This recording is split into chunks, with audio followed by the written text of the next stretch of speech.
Iran ও ইসরায়েলের মধ্যে চলমান যুদ্ধ যেন কোনোভাবেই থামছে না।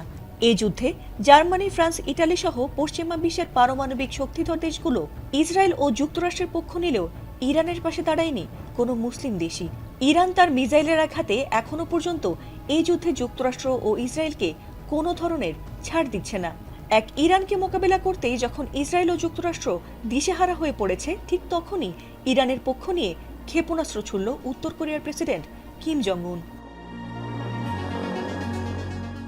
ইসরায়েল ইরানে হামলা করার পর কোনো মুসলিম দেশ প্রতিক্রিয়া না দেখালেও তেহরানের পাশে দাঁড়ানোর ঘোষণা দিয়েছিলেন উত্তর কোরিয়ার প্রেসিডেন্ট কিম জং উন। আমেরিকার শত্রু দেশ ইরানের সঙ্গে অনেক আগে থেকেই বেশ ভালো বন্ধুত্ব রয়েছে কিম জং উনের। আর ইরানের ওপর হঠাৎ ট্রাম্প নেতানিয়াহুর যৌথ বিমান হামলা মোটেই সহজভাবে নেননি উত্তর কোরিয়ার এই শক্তিশালী নেতা।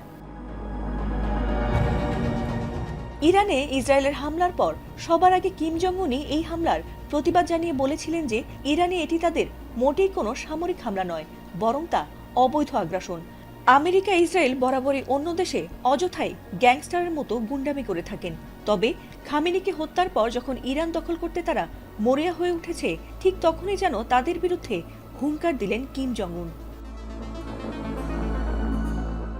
মধ্যপ্রাচ্যে চলমান যুদ্ধের মধ্যেই যুক্তরাষ্ট্র ও ইসরায়েলকে কোনো পাত্তা না দিয়েই নতুন একটি ডেস্ট্রয়ার জাহাজ থেকে পরীক্ষামূলকভাবে উত্তর কোরিয়া যে ক্রুজ ক্ষেপণাস্ত্র উৎক্ষেপণ করেছে, সেই ক্ষেপণাস্ত্র নিয়ে কিম জং উন জানিয়েছেন, পানির নিচে এবং পানির ওপর থেকে সমানতালে আঘাত করার মতো সক্ষমতা আমাদের নৌবাহিনীর আছে এবং আমাদের নৌবাহিনীকে পরমাণু অস্ত্রে সজ্জিত করার পরিকল্পনা ইতোমধ্যেই অনেক দূর অগ্রসর হয়েছে। এই ক্ষেপণাস্ত্র উৎক্ষেপণের মাধ্যমে যুক্তরাষ্ট্র ও ইসরায়েলকে কি বার্তা দিচ্ছেন কিম জং উন?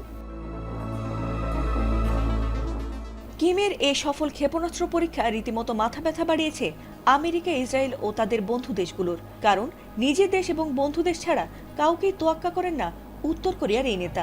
বিশেষ করে আমেরিকা আর ইসরায়েলকে তো পাত্তাই দেন না তিনি।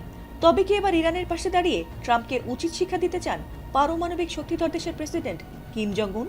সেটি সময় বলে দেবে।